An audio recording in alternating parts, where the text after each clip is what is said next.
Hello friends, I am here today with only my foundation on for now because we are going to be reviewing and doing a wear test on the new Hourglass Vanish concealer. I picked this up during the Sephora sale. I've worn it a couple times because I wanted to have like a little bit of an opinion going, but I'm going to kind of apply it and demo it on camera. I'm going to do a wear test still for you guys to see how it wears throughout the day, and then we're going to do final thoughts at the very end. So the first thing that I'm actually going to do is I am going to put on a little bit of color corrector, just because my under eyes are very dark in contrast with the rest of my skin, and I find concealer alone just doesn't do it, and I always color correct underneath my eyes, so I want to give it like the fairest review possible, so I'm going to treat it like I would treat absolutely anything else. So I'm just going to tap that in. I'm using my Kaja Catnap color corrector just because it's a really soft peachy tone. So it blends in like really nice and easy. There we are. Okay. So the Hourglass concealer does have like a really interestingly shaped applicator. Like it's like a doe foot, but it's also like a little oval arrowhead kind of scenario.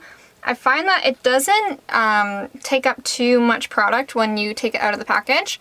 I find that it picks up like enough for both eyes, depending on how you like to do your makeup. If you're somebody that likes to kind of do the whole like big triangle under the eyes, you'll probably need to do more than one dip.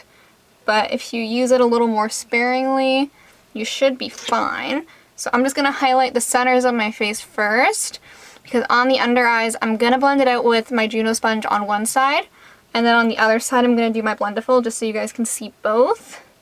And then the same for setting. I'll set one side with a sponge, one side with the Blendiful, and we'll see how we feel. Well, I already kind of know how I feel, but we'll see how you feel about it. So I'm going to take my concealer here, woo, my mirror, right on the inner corner, like that, and then on the outer corner there as well.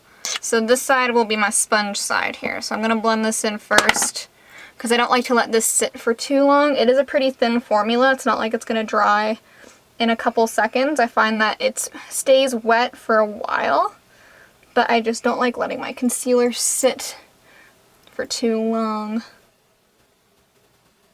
There we go. And then I'm just pulling that out. This is light enough to highlight if I have fake tan on, and I did fake tan for the purpose of this video. That way I wouldn't have to brighten it up with any other concealers. And that is just like one layer. So I can still see a little bit of darkness, but like not a lot. So I'd say this is like a more medium to full coverage kind of scenario. So I'm going to take my Blendiful for the other side here. Same application method. So we're going to go inner corner, down the side of the nose a little bit, like that, and outer corner. And I'm going to tuck my hair behind my ear before I put this into my hair. I like to kind of fold this like a little taco to get in there. Dog hair. Okay. And same thing, we're just going to tap it out to carry it across a little bit. Now I find that the Blendiful does kind of soak up a little bit of like the moisture from this. So I find it doesn't travel quite as far when I blend it out with the Blendiful versus the sponge. So I might need to add a little bit more on this side for the sake of symmetry, but we'll see.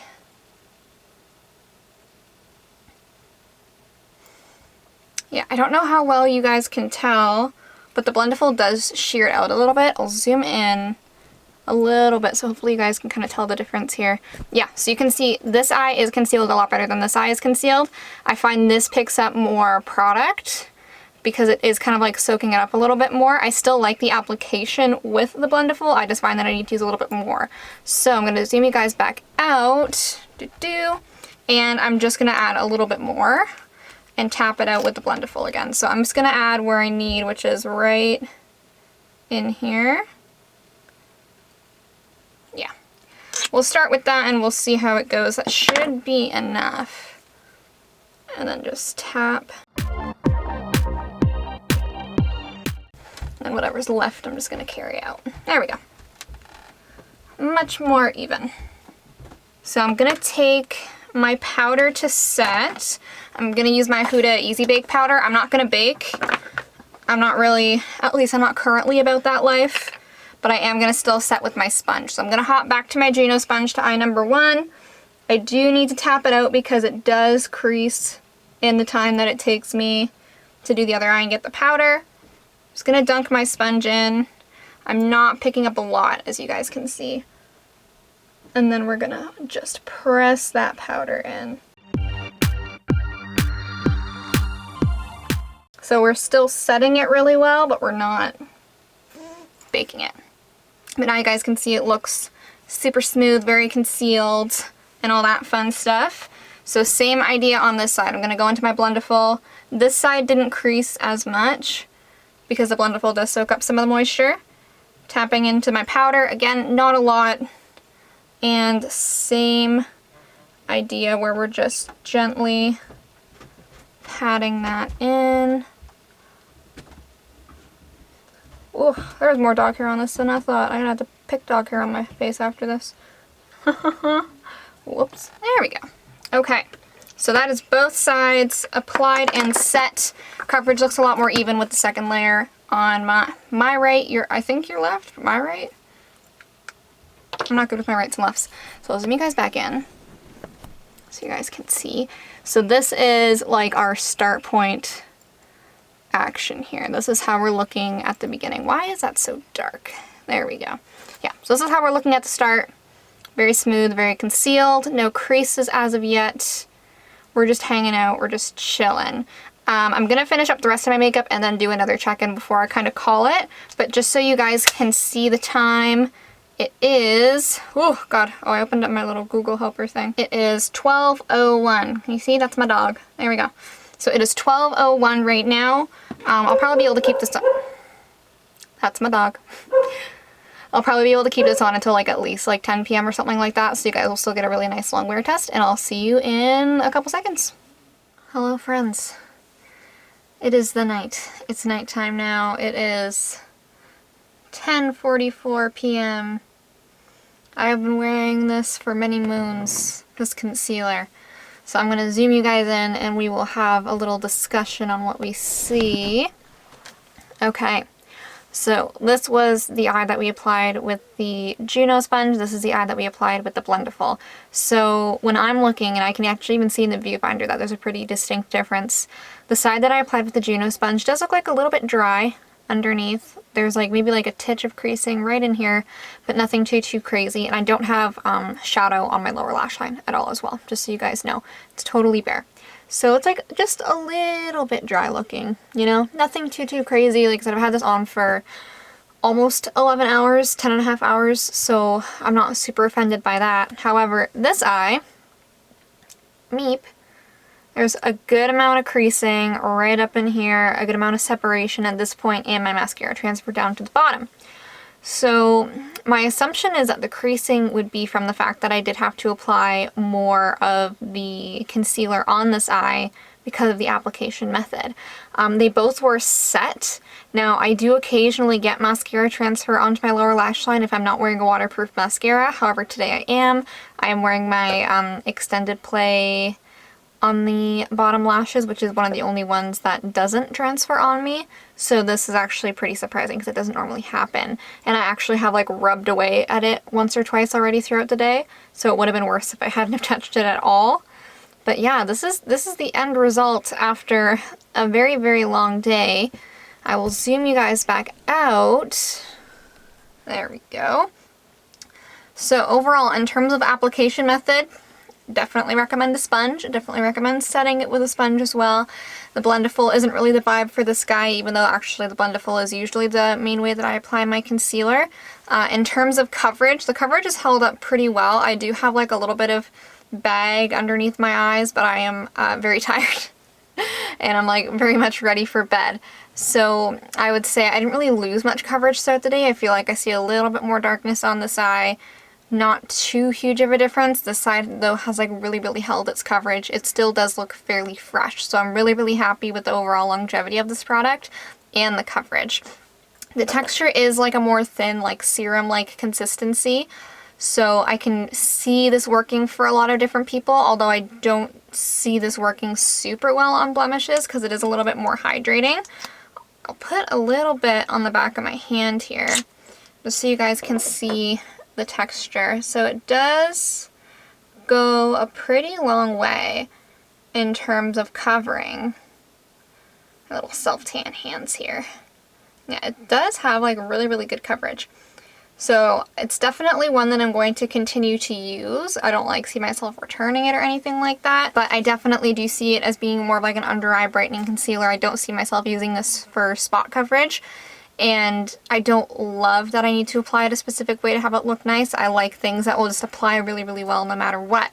In terms of the price point, let me just look it up here on Sephora, because I know this one was pricey. Yeah, so this concealer is $45. I think this one cost more than the Pat McGrath one, because I also bought that, and I think the Pat McGrath was $42.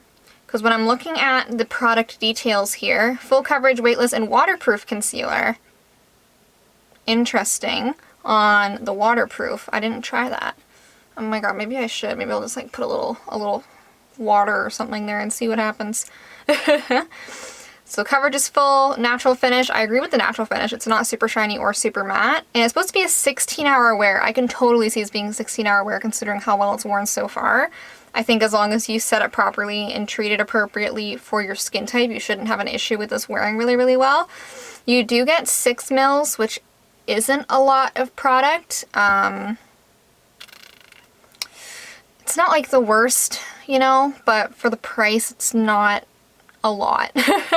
Like, as an example, the average foundation is 30 mils, and the Too Faced Born This Way concealer is 15 mils, you know?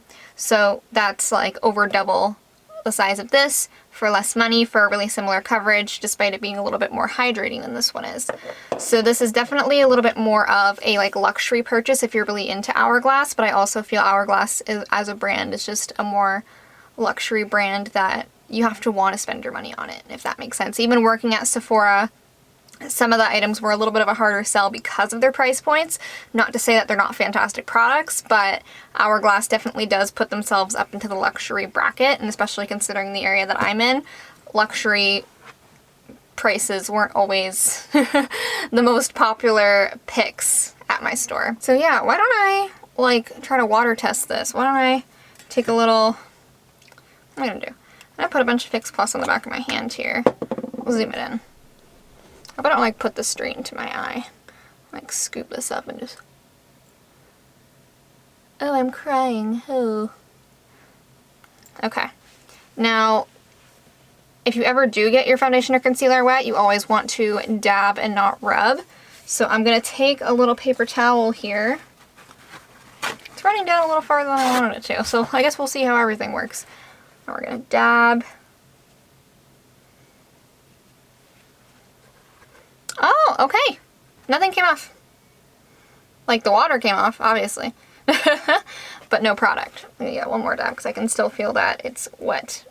Oh. Actually, none of my makeup came off. That's pretty sick. I didn't even use a setting spray today. Yeah, it feels totally fine. Again, nothing on the paper towel. Totally. Oh, wait. What's that? Oh, that's dirt from my hand. My bad. Still looks perfect. Okay. That's a vibe. Awesome, I love it. Okay. That just won at some points, in my opinion, because I've had more than one concealer before claim to be waterproof and not be waterproof. I have cried off concealers in the past, so fantastic. So overall, I do recommend this concealer. Again, just if you want to spend the money on it, spend the money on it. If you don't, then don't. There's other concealers out there that are also fantastic and don't cost $45. Oh, lordy, I'm so tired. Yeah, guys, those are my final thoughts. I will also just let the results speak for themselves. I think it looks fantastic. I don't see myself necessarily repurchasing this once I run out, depending what's on the market, but I'm also not angry that I haven't. So, again, I'd say buy it if you want to buy it. Don't if you don't, but I think it's a really, really good product. And with that, I hope you guys enjoy the rest of your night. Or day. It's night for me, that's why I said night. Don't forget to like this video if you found it informative and helpful. Hit the subscribe button and ring the bell to see all my next videos that come out, and I will see you next time. Bye. Bye guys.